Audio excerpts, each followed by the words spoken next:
Ask റുപ്പിമം service എന്ന് പറഞ്ഞിട്ടുള്ള നമ്മളുടെ വാട്സപ്പ് സർവീസിലേക്ക് 3 വർഷം മുമ്പ് ജോയിൻ ചെയ്തിട്ടുള്ള ഒരാള് ഈ അടുത്ത് തന്നെ വിളിച്ചിരുന്നു. അദ്ദേഹം കുറച്ച് രൂക്ഷമായിട്ടുള്ള രീതിയിലുള്ള ഒരു പ്രതികരണമാണ് നടത്തിയത്. അതായത് 15 വർഷത്തിന് വേണ്ടി അദ്ദേഹം ഇൻവെസ്റ്റ് ചെയ്തിട്ടുള്ള ഒരു കാര്യം ഈ 3 വർഷമായിട്ടും കാര്യമായിട്ടുള്ള പുരോഗതിയൊന്നും നേടിയിട്ടില്ല. അത് ഞാൻ അദ്ദേഹത്തിൻ്റെ ഡീറ്റെയിൽസ് ഒന്ന് വാലിഡേറ്റ് ചെയ്തപ്പോൾ, ഒന്ന് വെരിഫൈ ചെയ്തപ്പോൾ അദ്ദേഹം നടത്തിയിട്ടുള്ള വലിയൊരു മണ്ടത്തരം ഇതിലൂടെ എനിക്ക് മനസ്സിലാകുകയുണ്ടായി. ആ ഒരു കാരണം കൊണ്ടാണ് അദ്ദേഹത്തിന് കാര്യമായിട്ടുള്ള നേട്ടങ്ങളൊന്നും തന്നെ ഉണ്ടാവാതിരുന്നത്. ആ കാര്യം അറിയാനായിട്ട് ഈ വീഡിയോ അവസാനം വരെ കാണാം. ഞാൻ സുബീഷാണ്. റുപ്പിമംഗ് എന്ന് പറഞ്ഞ യൂട്യൂബ് ചാനലിലൂടെയും ആസ്ക് റുപ്പിമംഗ് എന്ന് പറഞ്ഞ വാട്സപ്പ് സർവീസിലൂടെയും പേഴ്സണൽ ഫിനാൻസുമായി ബന്ധപ്പെട്ട കാര്യങ്ങൾ പറഞ്ഞു തരുന്നത് ഞാനാണ്. 15,000 രൂപ വെച്ച് നിങ്ങൾ ഓരോ മാസവും 15 വർഷം നിക്ഷേപിച്ചു കഴിഞ്ഞിട്ടുണ്ട് എന്ന് കരുതുക. ആ ഓരോ വർഷവും നിങ്ങൾക്ക് ആവറേജ് ഒരു 15% ഗ്രോത്ത് കിട്ടുകയാണെന്നുണ്ടെങ്കിൽ ഈ ഇൻവെസ്റ്റ്മെന്റ് 1 കോടി രൂപയായിട്ട് വർദ്ധിക്കും എന്നുള്ളതാണ്. അതാണ് ഈ 15-15-15 റൂൾ എന്ന് പറയുന്നത്. റൂൾ ഓഫ് 15 ഇൻ കോമ്പൗണ്ടിങ് എന്നുള്ളത് അതാണ്. അപ്പോൾ അങ്ങനെ ഉള്ള ആവശ്യങ്ങളൊക്കെ പരിഗണിച്ചാണ് മിക്കവാറും ആളുകൾ നമ്മളുടെ വാട്സപ്പ് നമ്പറായിട്ടുള്ള 8848030018 കോൺടാക്ട് ചെയ്യാറുള്ളത്.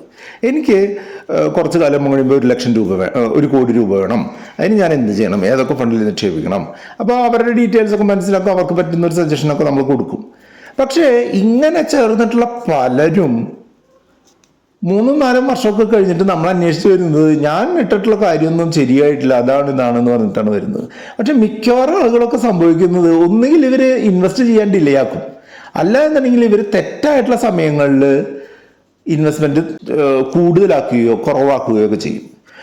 ഈ അടുത്തുണ്ടായിട്ടുള്ളൊരു സിറ്റുവേഷൻ എന്താണെന്ന് വെച്ചാൽ 2021 ദീപാവലി സമയത്തിന് ശേഷം 2023 ഒരു ഏപ്രിൽ വരെയും മാർക്കറ്റ് കാര്യമായിട്ടുള്ള മുന്നേറ്റങ്ങളൊന്നും നടത്താതിരിക്കുന്ന ഒരു സമയമാണ്.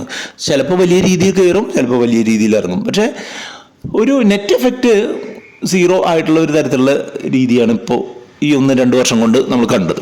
അപ്പോൾ ഈ പറഞ്ഞിട്ടുള്ള ആളൊക്കെ ചെയ്തിട്ടുള്ള എന്താണെന്ന് വെച്ചാൽ മാർക്കറ്റ് ഏറ്റവും ഉയർന്നു നിൽക്കുന്ന സമയത്തൊക്കെ ഇൻവെസ്റ്റ് ചെയ്തു. പക്ഷെ മാർക്കറ്റ് താഴ്ന്നു പോയിട്ടുള്ള സിറ്റുവേഷൻ, അതായത് ഉക്രൈൻ യുദ്ധം വന്ന സമയം, അതുപോലെ ഈ അദാനിയുടെ പ്രശ്നം വന്ന സമയത്തൊന്നും ഇദ്ദേഹം ഇൻവെസ്റ്റ് ചെയ്യാതെ SIP ഒന്നും ചെയ്യാതെ മിണ്ടാതിരുന്നു. മാർക്കറ്റ് ഉയർന്ന സമയത്തൊക്കെ അവർ ഇൻവെസ്റ്റ് ചെയ്തു, മാർക്കറ്റ് താഴ്ന്ന സമയത്തൊന്നും ഇൻവെസ്റ്റ് ചെയ്തില്ല. അങ്ങനെ ചെയ്യുമ്പോൾ കുഴപ്പം എന്താ, മാർക്കറ്റ് താഴ്ന്ന സമയത്ത് നമ്മളൊരു മ്യൂച്വൽ ഫണ്ടിൻ്റെ NAV നോക്കുകയാണെന്നുണ്ടെങ്കിൽ NAV താഴെയായിരിക്കും ഉണ്ടായിരിക്കുക. ഇപ്പോൾ ഒരു 10 ഒരു 20 ഒരു മ്യൂച്വൽ ഫണ്ട് NAV. ഉക്രൈൻ യുദ്ധം വന്ന സമയത്ത് അത് 17-16 ഒക്കെ ആയിട്ട് കുറഞ്ഞിട്ടുണ്ടാവും. ആ സമയത്ത് നമ്മൾ ഇടുന്ന ഒരു 10,000 രൂപ എന്ന് പറഞ്ഞിട്ടുണ്ടെങ്കിൽ നമുക്ക് കിട്ടുന്ന യൂണിറ്റ് 10,000 ഡിവൈഡഡ് ബൈ 16 ആണ്. അപ്പോൾ അത്രയും കൂടുതൽ യൂണിറ്റുകൾ നമുക്ക് കിട്ടുകയാണ്. അതേസമയം അതിന് മുൻപുള്ള സമയത്ത് 20 ആയിരുന്ന സമയത്ത് നമുക്ക് വെറും 500 യൂണിറ്റുകൾ കിട്ടിയിരുന്ന ഇടത്ത് ഏകദേശം 600-ലധികം യൂണിറ്റുകൾ ഈ ഉക്രൈൻ യുദ്ധം വന്ന സമയത്ത് കിട്ടിയിട്ടുണ്ടാവും. അപ്പോൾ നമ്മൾ താഴുന്ന സമയത്ത് നടത്തുന്ന SIP ഇൻവെസ്റ്റ്മെൻറ്റുകൾ കൂടുതൽ യൂണിറ്റുകൾ തരാൻ സാധ്യതയുള്ളതുകൊണ്ട് നമ്മൾ മാർക്കറ്റ് താഴുന്ന സമയത്ത് മിണ്ടാതിരിക്കുന്ന SIP ക്യാൻസൽ ചെയ്ത് മിണ്ടാതിരിക്കുന്ന ആളുകൾക്ക് ഈ ലാഭമൊന്നും കിട്ടാനുള്ള യാതൊരുവിധ സാധ്യതയില്ല. അങ്ങനെയുള്ള ആളുകളാണ് ഇൻവെസ്റ്റ്മെൻറ്റ് അല്ലെങ്കിൽ മ്യൂച്വൽ ഫണ്ട് മോശമാണ്, സ്റ്റോക്കുകൾ മോശമാണ് എന്നൊക്കെ പറഞ്ഞ് പ്രശ്നങ്ങൾ ഉണ്ടാക്കുന്ന ആൾക്കാർ.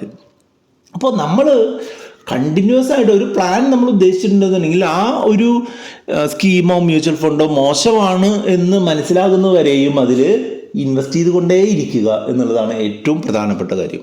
അതുമാത്രമല്ല, നമ്മളുടെ ഇൻവെസ്റ്റ്മെൻറ്റുകളെല്ലാം തന്നെ ഒരു വർഷാവർഷം ഒരു 10% വെച്ച് കൂട്ടുന്നതും നല്ലതായിരിക്കും എന്നുള്ളതാണ് നമ്മൾ എപ്പോഴും കൊടുക്കുന്ന സജഷൻ.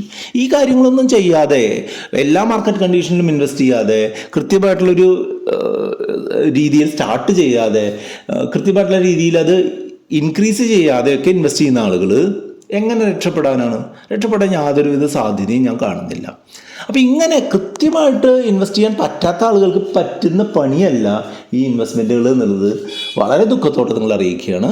ഇതിനെപ്പറ്റി കൂടുതൽ എന്തെങ്കിലും അറിയാണ്ടെന്നുണ്ടെങ്കിൽ നിങ്ങൾക്ക് വാട്സപ്പ് നമ്പറായിട്ടുള്ള 8848030018 നിങ്ങൾക്ക് കോൺടാക്ട് ചെയ്യാം. നിങ്ങൾക്ക് ഈ കാര്യങ്ങൾ കൃത്യമായിട്ട് മനസ്സിലായി കാണുമെന്ന് കരുതുന്നു. നിങ്ങൾക്ക് ഇതിനെ പറ്റിയിട്ട് ഇതുമായിട്ട് ബന്ധപ്പെട്ടുള്ള 2 വീഡിയോകളാണ് ഇവിടെ കാണുന്നത്. അതോടൊപ്പം തന്നെ നിങ്ങൾക്ക് ഇതിനെപ്പറ്റി എന്തെങ്കിലും കൂടുതൽ സംശയങ്ങളുണ്ട് എന്നുണ്ടെങ്കിൽ നമ്മുടെ വാട്സപ്പ് നമ്പറായിട്ടുള്ള 8848030018 നിങ്ങൾക്ക് കോൺടാക്ട് ചെയ്യാം. വീഡിയോ ലൈക്ക് ചെയ്യാനും കമൻറ്റ് ചെയ്യാനും കൂട്ടുകാരുമായിട്ട് ഷെയർ ചെയ്യാനും മറക്കരുത്.